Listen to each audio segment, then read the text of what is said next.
Kifo cha influencer kutoka Marekani Ashley Jenner kilichotokea Zanzibar kimeendelea kuzua mjadala mkubwa huku kikichukua sura mpya kila siku.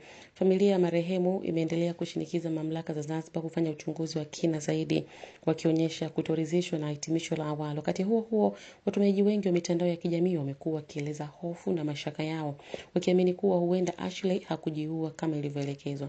Sakata hilo pia limemvuta hisia za mastaa mbalimbali duniani, miongoni mwao ni rapa nyota kutoka Marekani Cardi B, ambaye ameonyesha msimamo wake wazi kupitia ukurasa wake wa X zamani Twitter, akiandika, "Yule msichana hajachukua maisha yake mwenyewe."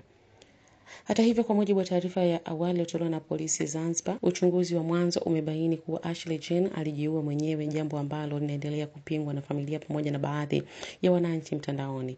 Suala hili linaendelea kufuatiliwa kwa karibu, huku wengi wakisubiri majibu ya kina na ya wazi kutoka mamlaka husika.